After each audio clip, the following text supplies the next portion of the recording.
So I have this friend, a goth friend, someone who I love so dearly and is like a little marshmallow on the inside, but dresses like a hardcore 80s Victorian goth. I thought it'd be a really fun experience, since our aesthetics are so different, to create a goth doll for her, as she's always been such a big support of mine with my doll customization. I remember walking into the back room of the job that we met at, and she was watching a delightful video on her phone and just talking and connecting over doll customization. So I thought it would be perfect to get in the goth zone and make a goth doll for her. So I'm gonna put on what I know to be the gothest music around and get in the zone and create something that is all black, all piercings, everything goth. So to start with, I'm taking a Spectra doll. This doll doesn't have the translucent hands Spectra usually has. I'm guessing they got swapped out by whoever's had this toy prior to it coming to my workshop. Like always, I'm going to use my acetone-based nail polish remover to remove the factory paint and give the vinyl a general cleanup, as this doll looks well loved and well played with.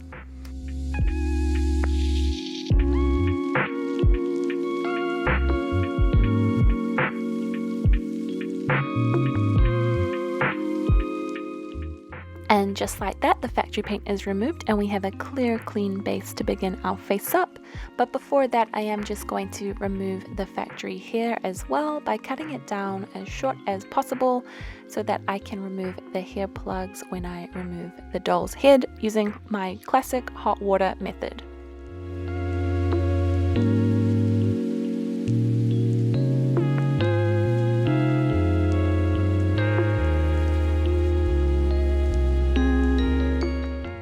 Now that her hair is nice and short, she is ready for a quick boiling water bath with my usual jug and baking her for a minute method.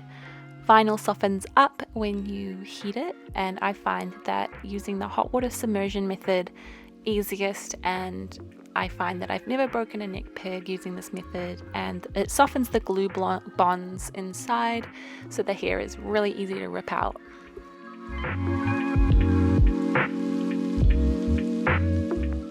Taking a cloth to ensure I don't burn my hand on the boiling water and glue in the head, I'm just going to quickly jiggle out the neck peg, super easy, and then begin removing the hair plugs with my sharp-ended scissors.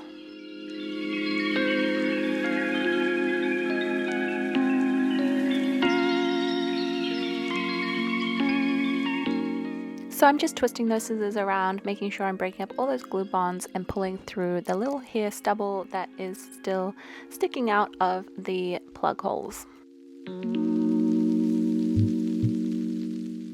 Once she is completely hairless and ready for her new look, I can reattach the head back onto the body, give her a quick shower in Mr. Super Clear, and begin my face-up process. Because I'm going for this sort of Victorian goth look, I do want to keep this kind of ghostly appearance that the Spectra doll has with its white vinyl and kind of really sharp cheekbones. So I'm only going to do subtle skin blushing and keep the makeup look kind of really similar to like just a soft goth look for now. I find pastels so messy. I wish I was better at controlling the medium, but I just am not. So this is my gentle blush look, and then I'll just begin by building up color and basic shapes to the face as I go. I tried to do like a makeup look similar to my friend's, which is kind of more of a soft goth look most of the time, and this like kind of nudie rosy lip, but we talked about it and she was like, no, go full goth, full Susie Sue 80s goth makeup. So I did, and it looks iconic. I love the eyebrows, they're so silly. But the hardest part about this doll was goths have a lot of piercings. My goth friend, she has so many ear piercings, it's insane. So I needed to figure out how I could do that on such a small scale. She also says septum pierce, so I gave this doll a septum piercing as well. Oh my goodness, but I am using a bunch of like jewelry pins and like jewelry making products to like get this piercing look completed. If you wanted to see that in more detail, let me know, because it's just so hard. I did it off camera, but I'd be happy to show you guys what specifically I used and how I did it. And now for hair, my friend has this gorgeous voluminous curly hair that kind of shapes like a triangle out from the top of her head to her shoulders. It's so iconic and like a micro fringe. So I'm trying to replicate the best I can with my pre-wefted hair. I chose what I thought was black, but I'm not sure if you can see in the footage, it's like a very, very deep purple. In the right light it looks black, but then outside in the sunlight it looks like deep, deep purple, but that's cool. Goths like purple too, so I really like that it holds the shape that my friend's hair has, that big like triangular puffing like voluminous hair. But now with the hair done, it's time to move on to the outfit, and I knew I wanted to do Victorian Goth style. I think that for me, that's my favorite goth style that I can like resonate with. So I knew I wanted to do a high neck, lots of lace, maybe a mesh or sheer sleeve.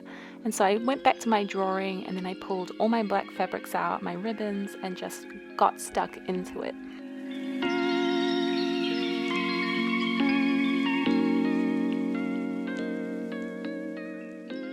And from here on out, I'm sorry if any of the contrast is like super wild. Having so much like dark fabric on screen makes everything super, super washed out. So please forgive me for that. I haven't yet figured out how to not have that occur.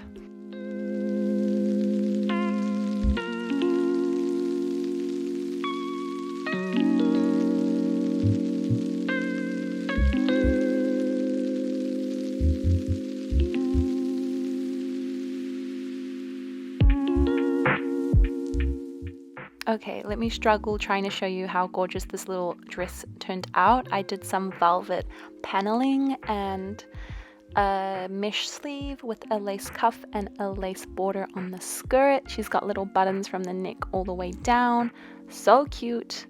And of course, she needed a little choker. I repurposed a LOL surprise choker and just recolored it so that it would match my friend's regular chokered look. She always wears a choker with big spikes, so this was perfect. And then I wanted to do a little coat as it's winter here, and I do like making little removable parts of my custom doll just in case you want to customize it yourself at home. So this is gorgeous. Again, I'm so sorry the details probably aren't going to show up well because my contrast, but you can see this little jacket looks so cute on top of the dress. I think it makes it a little more of a modern 80s goth, not just a hardcore Victorian goth look.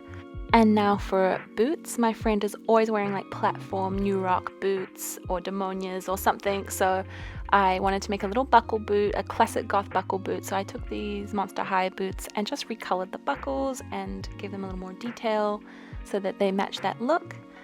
They are so cute, and this is my completed goth doll. I think she is so gorgeous, and I'm so excited for my friend to see her and receive her. I think she is going to love this doll. It's so cute and has huge bleeding edge energy. I don't know if you guys ever had bleeding edge dolls where you're from, but I think it's an Australian brand, and there's these cool goth dolls, and I think this could fit right in at home with a bleeding edge collection. So I'm so happy with this doll. Look at these little piercings. Oh my goodness. This was such a fun project to do, as it's so different from my traditional kind of cottage core witchy like green witch energy that I have here on this channel. So it's just fun to stretch myself and do something out of my regular craft box basically. And yeah, I think compared to the little drawing I did at the beginning, I think this doll came out really great and looks so superb, and I think my friend is going to love this doll. Thank you so much for watching. What aesthetic should I try next? Let me know down below. And if you did like this video, give us a like, leave us a comment, and hit that subscribe button. And we'll be back real soon with more crafts and more curios.